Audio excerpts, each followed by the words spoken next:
Hey guys, so we're going to do a homework problem from 4.1 to kind of make sure everybody understands exactly what you're doing in 4.1.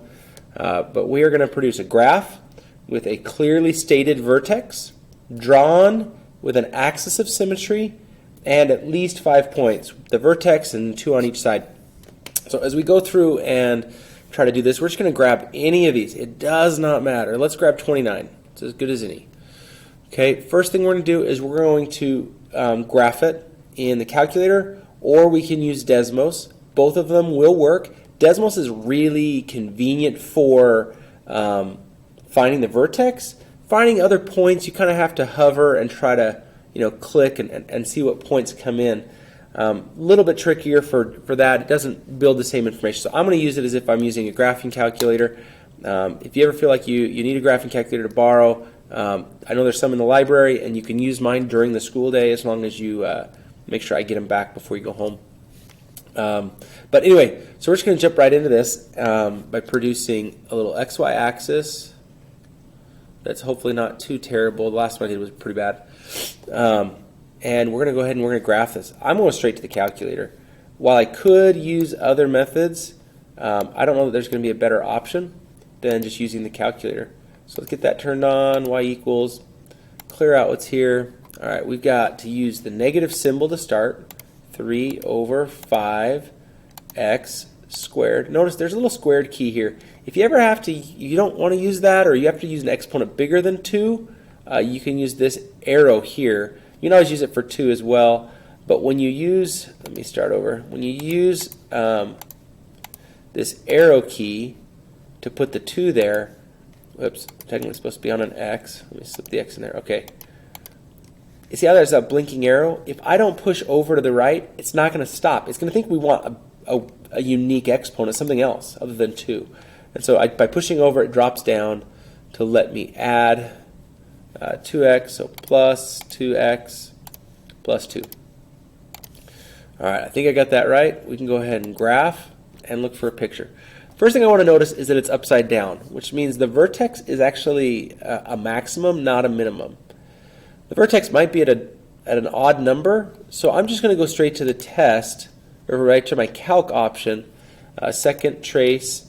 I'm going to look for a maximum because it's at the top, not the bottom. So that's option 4. My cursor is on the left side of that bump, so I can press enter right away. But now I need to move to the right until I'm certain I've passed it. I can see the cursor is dropping, so I know I've passed the high point. And I can press enter to have it guess. And it gives me this 1.6 repeating and 3.6 repeating. Okay, you could use those numbers the way they're written as your vertex, but man, I sure would like it if these numbers were decimals. Or were not decimals, but were fractions instead. For instance, 1.6 repeating.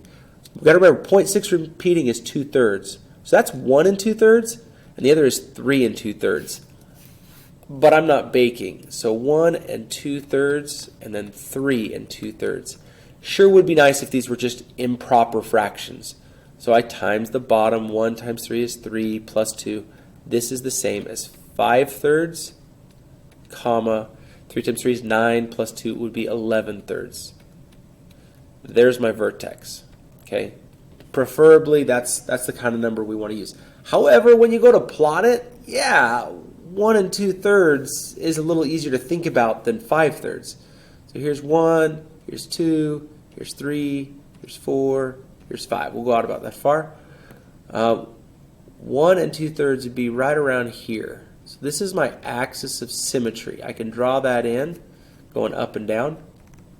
Okay. And then I need to know how high up to go. It's 3 2/3. That's 1, 2, 3, 4. 3 2/3 would be about right there. So there's my vertex. I just need a couple more points. The nice thing about using the graphing calculator is the table already has a bunch of data.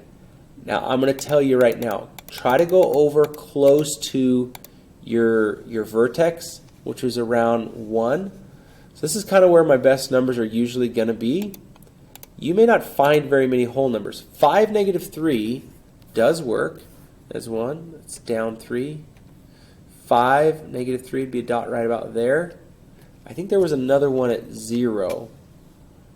0 and 2 was a dot. You're going to have a hard time finding exact locations. You're going to have to use decimal approximations when there are decimals in the problem and in the vertex. So let's do 4 is at 0.4. So 4 would be about here, and 0.4 would be pretty close to the axis.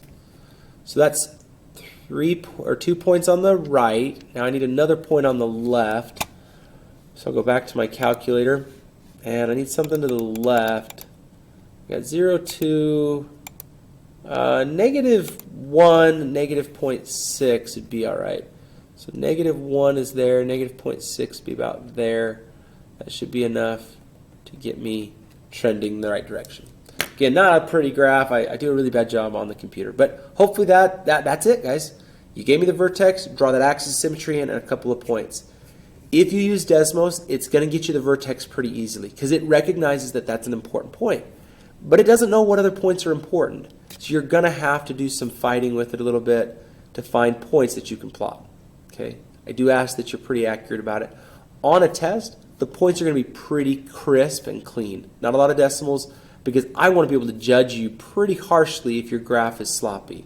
So I need you to be able to really make sure you put points in the best places you can. Whenever they're whole numbers, plot whole numbers and do the best job you can. All right, good luck. We'll see you in class.